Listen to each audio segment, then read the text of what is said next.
Madam जी। एक बुजुर्ग शिक्षिका स्कूल छुट्टी करके भीषण गर्मी में बस पर सवार हुई। बस में काफी भीड़ थी, बैठने की सीट नहीं मिली।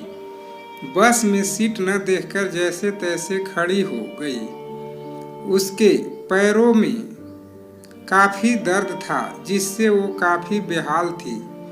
बस ने कुछ दूरी ही तय की थी कि एक उम्रदराज औरत ने बड़े सम्मान पूर्वक आवाज दी, आ जाइए मैडम, यहाँ बैठ जाइए। कहते हुए उसे अपनी सीट पर बैठा दिया। खुद वो गरीब सी औरत बस में खड़ी हो गई। मैडम ने दुआ दी, बहुत बहुत धन्यवाद। सच में मेरी बुरी हालत थी। उस गरीब महिला के चेहरे पर एक सुकून भरी मुस्कान फैल गई।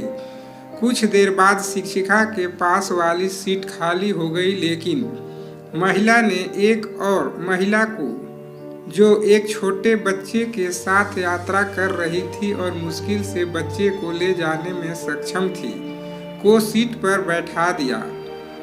अगले पड़ाव पर बच्चे के साथ महिला भी उतर गई। सीट खाली हो गई, लेकिन नेक दिल महिला ने बैठने का लालच नहीं किया और बस में चढ़े एक कमजोर बूढ़े आदमी को बैठा दिया, जो अभी अभी बस में चढ़ा था।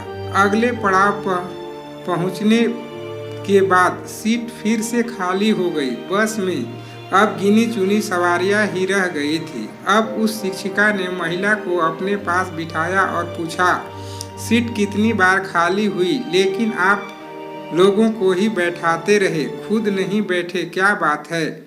महिला ने कहा, मैडम जी, मैं एक मजदूर हूँ, मेरे पास इतने पैसे नहीं हैं कि मैं कुछ दान कर सकूँ।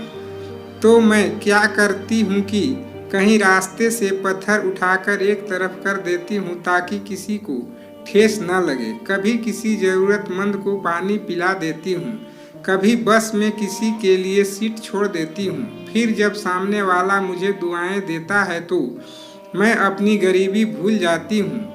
दिन भर की थकान दूर हो जाती है। और तो और जब मैं दोपहर में रोटी खाने के लिए बाहर बेंच पर बैठती हूँ तो ये पंछी चिड़ियाँ पास आके बैठ जाते हैं। रोटी छोटे छोटे टुकड़े करके डाल देती हूँ। जब वे खुशी से चिल्लाते हैं तो उन भगवान के जीवों को देखकर मेरा पेट भर जाता है। पैसा ढेला न सही सोचती हूँ, दुआएं तो मिल ही जाती है, न मुफ्त में, फायदा ही है ना। और हमने लेकर भी क्या जाना यहाँ से। शिक्षिका अवाक रह गई। एक अनपढ़ सी दिखने वाली महिला इतना बड़ा पाठ जो पढ़ा गई थी उसे, अगर दुनिया के आधे लोग ऐसी सोच को अपना लें तो धरती पर स्वर्ग बन जाएगी। दान धन से नहीं मन से होता है। इस कहानी से हमें यह सीख मिलती है कि ज़रूरतमंदों को मदद करना चाहिए। ऐसे ही प्रेरणादायक कहानियाँ सुनने के लिए इस चैनल को सब्सक्राइब करें। धन्यवाद।